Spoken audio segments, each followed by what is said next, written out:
Throughout the mid-2000s, many people carried around many distinct electronic devices. These devices served different functions and were really good at them too. MP3 players like the Apple iPod had huge storage on board that allowed its users to expand their music libraries like never before. Each of these gadgets had evolved into a best-in-class tool for one job. But as the smartphone would get more and more complicated, a lot of these gadgets would lose their use to most people. Some of them have now become niche tech, and others have sadly been completely discontinued. And I wonder if, as these gadgets became less prominent, we lost a bit of culture there.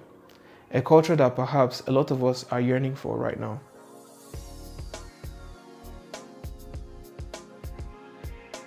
Cal Newport defines digital minimalism in his book of the same name as a philosophy of technology use in which you focus your online time on a small number of carefully selected and optimized activities that support the things that you value, and then happily miss out on everything else. Lately, I've been noticing a trend of people going back to buy old gadgets and interest in them just generally being on the rise. Partly because of nostalgia, but also because a lot of people are wanting to spend less and less time on their smartphones. Global statistics on smartphone addiction reveal that approximately 3.8 billion people worldwide are considered to be addicted to their smartphones. And as smartphones have continued to get smarter and algorithms more complex, people are starting to realize that reducing your screen time through sheer willpower alone might actually be a hopeless battle. And as such, people have started resorting to more creative ways to create distance between them and their phones. This might sound very counterproductive at first. Like, what do you mean you're buying technology to stay away from technology? But like many other Gen Z trends,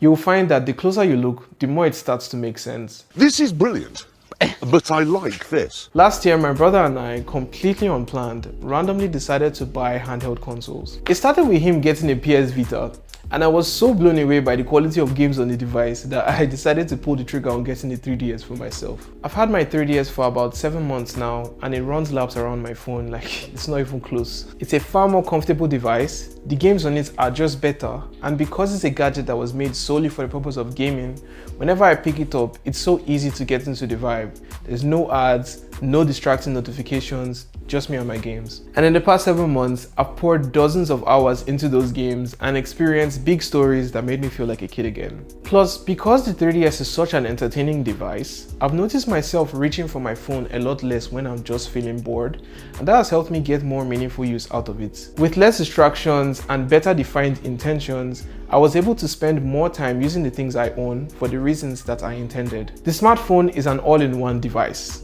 Its promise is that instead of carrying around multiple gadgets that perform different functions, you could just carry your smartphone and be good to go. It's got everything you need, all wrapped up in one.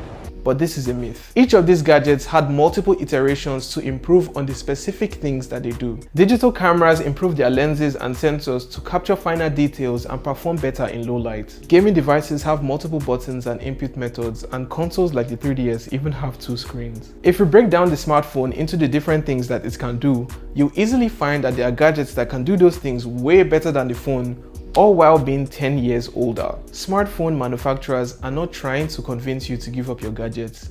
They're trying to give you as many reasons as possible to pick up your phone. Their business model is not about providing value, not anymore at least.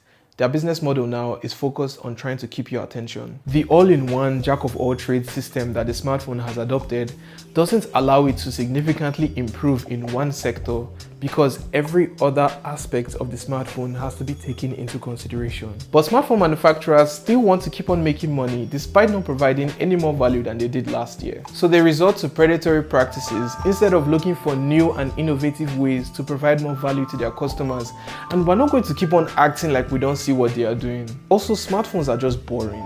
Everyone has one at this point, and they're all pretty much the same slab of glass or plastic. But gadgets used to come in all shapes and sizes, and it wasn't uncommon to randomly come across technology that you'd never seen before, and that would naturally lead into its own conversation. Since getting my 3DS, I've had multiple people ask me what it is, and answering that question has always brought a smile to my face. The word gizmo is a stand-in for a gadget that you don't know or can't recall the name of. But more so, it's a relic of a time where people expressed themselves through technology. A time where it wasn't rare to meet someone with a gizmo on them that immediately told you something about who they were. Before we cared so little about everything, we were very passionate about the few things that we really enjoyed. And to me, this is the biggest reason why the gizmo is making a comeback.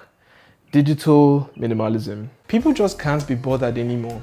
Every day there's something worse going down on social media, and it's very easy to get overwhelmed, especially when you consider how addicting smartphones have become. So I don't only understand but fully support Gen Z's desire to focus their energy on the things that matter to them. We're done with the smartphone promising so many different things, but often just serving as a device to mindlessly scroll through the internet. But even if you're a hardcore smartphone defender and you can't be bothered by anything I said, having ancillary tech still benefits you. From my personal experience, it made the time I spent on my phone more enjoyable. I was no longer picking up my phone for everything anymore. Even my brother is preaching the gospel of the gizmo. Just a few weeks ago, he was telling me about how he's looking to get an MP3 player and finally ditch streaming. This is brilliant, but I like this. He was even telling me about the sites where he gets his albums from.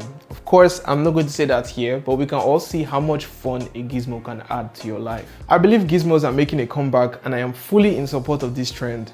But what do you think? Feel free to share your thoughts in the comments below, and let me know if there are any gizmos that you're interested in getting this year for yourself. In the meantime, thanks for watching. Bye.